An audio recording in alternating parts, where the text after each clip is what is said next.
Motorcycle শোডাউনে দাঁড়িপাল্লা মার্কায় vote চাইলেন জনপ্রিয় ইসলামিক বক্তা মুফতি আমির হামজা।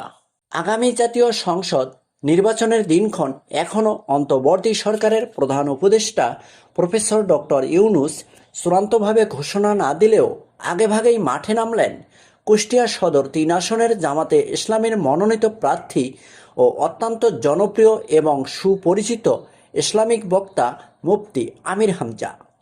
সোমবার ১৬ জুন বিকেলে দাঁড়িপাল্লা প্রতীকের প্রচারণায় মোটরসাইকেল শোভাযাত্রায় বড় ধরনের শোডাউন দেন তিনি।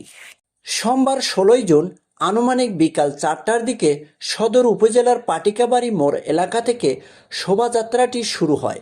এতে সহস্রাধিক মোটরসাইকেলে অংশ নেন জামাতপন্থী অগণিত নেতাকর্মী ও সমর্থকরা।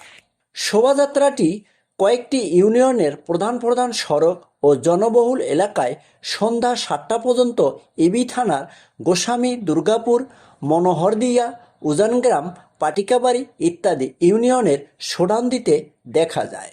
উক্ত শোভাযাত্রা জুড়ে মাইকে দাঁড়িপাল্লা প্রতীকের পক্ষে বিভিন্ন স্লোগানে প্রচার করা হয় এবং জনগণের কাছে জামাতের প্রার্থীর পক্ষে ভোট দেওয়ার আহ্বানও জানানো হয়।